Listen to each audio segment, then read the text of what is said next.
ఓ Christmas క్రీస్తు జన్మదినం, Christmas merry పుణ్యదినం, Christmas మనకు పర్వదినం, క్రిస్మస్ లోకానికి శుభదినం. హల్లెలూయా హల్లెలూయా హల్లెలూయా హల్లెలూయా హల్లెలూయా హల్లెలూయా హల్లెలూయా హల్లెలూయా హల్లెలూయా. ఓ క్రిస్మస్ క్రీస్తు జన్మదినం, క్రిస్మస్ మేరీ పుణ్యదినం, క్రిస్మస్ మనకు పర్వదినం, క్రిస్మస్ లోకానికి శుభదినం. దిక్కు చుక్క పుట్టే మేరమ్మ ఓ మరియమ్మ, తూర్పు దిక్కు చుక్క పుట్టే మేరమ్మ ఓ మరియమ్మ. 40 దినాలుగా బిడ్డలు నేర్చుకున్నారు. ఈరోజు బిడ్డలు అత్యధికంగా సహకరించి సెమీ క్రిస్మస్ లో తల్లిదండ్రులు వారి బంధువులు పాల్గొనాలి. చిన్న బిడ్డలు ఆలస్యం అయితే నిద్రపోతారని ప్రారంభిస్తూ ఉన్నాం. బిడ్డలు ప్రేమించండి, ఆశీర్వదించండి. ఆద్యంతము మీ సన్నిధానం మాకు దయచేయండి. క్రీస్తు యేసు దయగల నామములో అడుగుచూ వేడుకొంటున్నాం తండ్రి, ఆమేన్.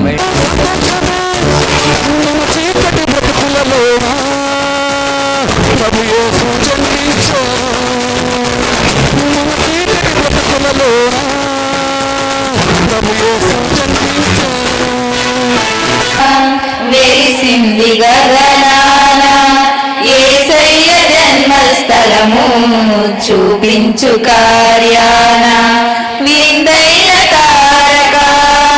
వెలిసింది గగనాన యేసయ్య జన్మస్థలము. Happy Christmas, merry Christmas, wish you happy Christmas. చదువుకున్నాం.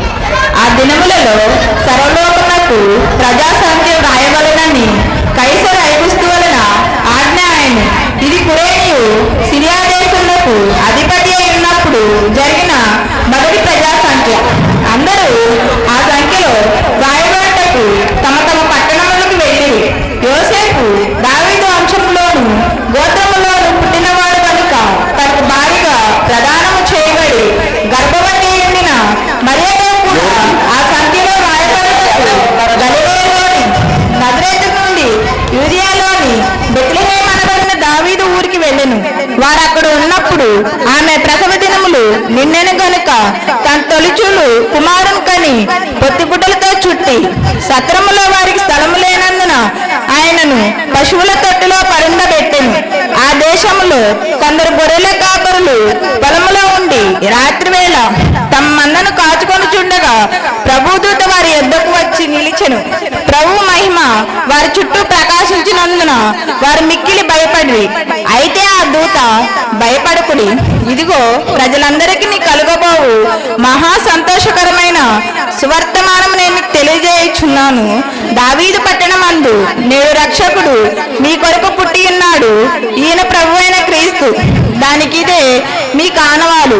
ఒక శిశువు పొత్తిగుడ్డలతో చుట్టబడి ఒక తొట్టెలో పండుకొని ఉండుట మీరు చూచెదరని వారితో చెప్పెను. వెంటనే పరలోక సైన్య సమూహము ఆ దూతతో కూడా నుండి సర్వోన్నతమైన స్థలములలో దేవునికి మహిమయు ఆయనకి ఇష్టలైన మనుషులకు భూమి మీద సమాధానమును కలుగును గాక అని దేవుని స్తోత్రం చేయుచుండెను. తండ్రి పరిశుద్ధ వాక్యం దీవించును గాక. కాలమంతా నాన్న నీ రెక్కల నీళ్ళ భద్రపరిచారు ప్రభువా. ఇది ఈ సెమీ క్రిస్మస్ వేడుకలు జరుగుచుండగా ప్రభువా, నీ జన్మదినమును మేము జరుపుకొనిచుండగా నా తండ్రి సంతోషంగా జరుపుకోవడానికి సహాయమును చేయండి ప్రభువా. కూడి ఉన్న ప్రతి ఒక్క బిడ్డను మీరు జ్ఞాపకం చేసుకుని నాన్న ఆది నుంచి అంతం వరకు మీరే జయకరంగా జరిగించుకొని కేవలం నీ నామానికే మహిమ ఘనతలు చెల్లించుకోమని అడుగుచున్నాం ప్రభువా. ఇదిగో చిన్న బిడ్డలను త్వరపెట్టి నీ సన్నిధానానికి నడిపించమని అడుగుచున్నాం ప్రభువా. బిడ్డలను ఆయత్తపరిచి ప్రభు, వెనకబడిన బిడ్డలను నాన్న పురికొల్పి మరలా మీ సన్నిధానానికి నడిపించండి ప్రభువా. పిలువబడిన వారును నా తండ్రి అయా త్వరగా రావటానికి సహాయం చేయండి ప్రభువా. అయా నీ దాసులను బలపరచి ప్రభువా, ఆది నుంచి అంతం వరకు మీరే జయకరంగా జరిగించుకోమని, మీ నామమునికే మహిమ ఘనత ప్రభావం మీరు మాత్రమే చెల్లించుకోమని యేసయ్య పరిశుద్ధ నామములో అడిగి వేడుకొని ప్రార్థన చేయుచున్నాము తండ్రి, ఆమేన్. బ్రవోలోని రాజుగారి ఆజ్ఞ. ఇప్పుడు మనం సెన్సస్ 10 ఏళ్లకో 5 ఏళ్లకో సెన్సస్ ఉంటుంది కదా, అది ప్రజాసంఖ్య. అలాగే అప్పుడు కూడా ప్రజాసంఖ్య వ్రాయాలని రాజుగారి ఆజ్ఞ. అందరూ ఆ సంఖ్యలో వ్రాయబడటానికి వారి ముఖ్య పట్టణమైనటువంటి బెత్లెహేముకు వెళ్ళాలి. యోసేపు మరియమ్మ అనే దంపతులు దేవుని యందు అత్యధికమైన ప్రేమానురాగాలు కలిగిన వారు. వారు అత్యధికమైన ప్రార్థన సంపన్నులు, దైవ సంపన్నులు. వారు కూడా ప్రజా సంఖ్యలో వ్రాయబడ్డానికి వారి అసలు ఊరు నజరేతు, గలిలయ దేశంలో ఉన్న నజరేతులో నుండి యూదయ దేశంలో బెత్లెహేము అనబడిన దావీదు మహారాజు కట్టించిన ఊరికి వెళ్ళారు. అక్కడ ఆమెకి కాన్పు సమీపించింది. అంత వెతుకుతున్నారు ఎవరైనా స్థలం ఇస్తారని. ఎవరు స్థలం ఇవ్వలేదు. లోకరక్షకుడిగా జన్మించబడే వాడికి, జన్మించుతున్న శిశువుకు ఎవరు స్థలం ఇవ్వలే. ఈ లోకంలో ప్రియమైన బిడ్డగారా, ఇక్కడ అర్థం చేసుకోవాల్సిన విషయం ఏంటంటే, బెత్లెహేము అంతా నిండిపోయింది. ఆయా ప్రాంతాల నుంచి ప్రజలు వచ్చేశారు. వారందరూ కూడా ప్రజా సంఖ్యలో వ్రాయబడ్డానికి అంతా నిండిపోయింది. ఆర్థికంగా పేదవారు, ఎంతో దీనులైన యోసేపు మరియమ్మలకు ఎక్కడ స్థలం లేదు. అందరూ మా దగ్గర స్థలం లేదు అంటున్నారు. ఆ సమయంలో ఒక యజమాని, అదిగో మా చావడిలో స్థలం ఉంది అన్నారు. సరే, అదే చాలని పశువుల చావడిలోకి వెళ్ళారు.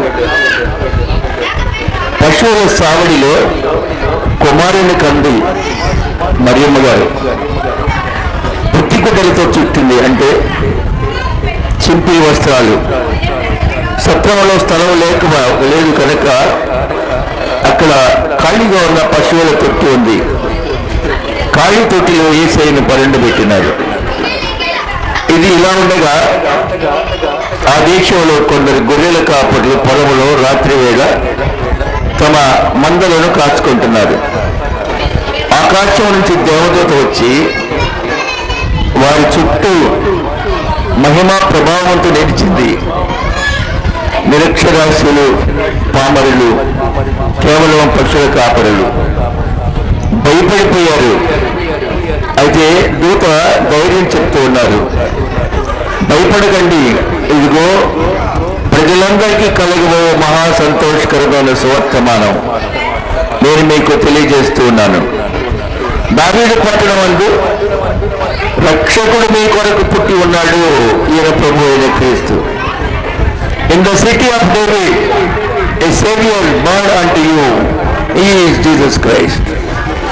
ఈ చక్కని వృత్తాంతం దేవదూత వారికి చెప్పినప్పుడు వారు వెంటనే బయలుదేరి వెళ్ళి మందలో పుట్టిన తొలిచూరు వాటిని తీసుకొని వెళ్ళి బెత్లెహేములో యేసు జన్మించిన పశువుల శాల చూసినారు. అక్కడ దేవునికి కానుక సమర్పించి ఆయన మహింపరిచారు. ఎందుకంటే దేవదూతల భూమి మీదకి వచ్చి పాటలు పాడిన రోజు అది. సర్వోన్నతమైన స్థలంలో దేవునికి మహిమ, ఇష్టమైన వారికి భూమి మీద సమాధానం. ఈ రోజుల్లో మన కుటుంబాల్లో సమాధానం లేదు, అలాగే మన ప్రాంతాల్లో సమాధానం లేదు, దేశాల్లో కూడా సమాధానం లేదు. కానీ యేసయ్యను కలిగి ఉంటే సమాధానం వస్తుంది. ఆయనకి ఇష్టంగా ఉండాలి. మనం ఆయనకి ఇష్టంగా ఉన్నప్పుడు శాంతి, సమాధానం దేవుడు మనకు అనుగ్రహిస్తాడు. అదే సమయంలో ప్రియమైన దేవుని బిడ్డలారా, ఆకాశంలో ఒక నక్షత్రం ఉదయించింది. ఆ నక్షత్రం ప్రయాణం చేస్తూ ఉంది. అది ప్రయాణం చేసిన దిశగా జ్ఞానులు బయలుదేరి వెళ్ళారు. ఎవరో ఉన్నతమైన వ్యక్తి జన్మించినాడు చూసొద్దామని. ఊరికినే వెళ్ళలేదు. బంగారాన్ని, మోళాన్ని, సాంబ్రాణిని కానుకలుగా తీసుకువెళ్ళారు. అయితే వారు కూడా పశువుల శాలలోకి వెళ్ళగానే ప్రియమైన దేవుని బిడ్డలారా, అక్కడ యేసు తల్లి మరియ, ఇహలోకపు తండ్రి యోసేపు కనిపించినారు. కనుక ఇప్పుడు జ్ఞానులు మత్తయి వార్త 1వ అధ్యాయం 10వ వచనం, వారు ఆ నక్షత్రం చూచి అత్యానంద భరితులై ఆ ఇంటిలోకి వచ్చి తల్లి అయిన మరియను శిశువును చూచి సాగిలపడి ఆయన పూజించి బంగారము, సాంబ్రాణి, బోళము కానుకగా సమర్పించినారు. బంగారము ఘనమైనది, సాంబ్రాణి ఘనమైనది, బోళము మిక్కిలి ఘనమైంది, సాంబ్రాణి పూజార్హత కలిగినటువంటిది. అవి 3 సమర్పించి ఆ తర్వాత ఇంకో దారి గుండా తిరిగి వెళ్ళిపోయినారు. ఇదే సందర్భంలో ఇంకొక వాక్యం చదివి ముగించేస్తాను నేను. సామెతల గ్రంథం 11వ అధ్యాయం, సామెతల గ్రంథం 11వ అధ్యాయం 24వ వచనం, మొదటల్లి అభివృద్ధి పొందువారు కలరు, తగిన దానికన్నా తక్కువ ఇచ్చి లేమికి వచ్చేవారు కలరు. ఔదార్యం గల వారు పుష్టి నొందుదురు, నీళ్లు పోయే వారికి నీళ్లు పోయబడును. ప్రియమైన దేవుని బిడ్డలారా, మొదటల్లి అభివృద్ధి పొందువారు కలరు.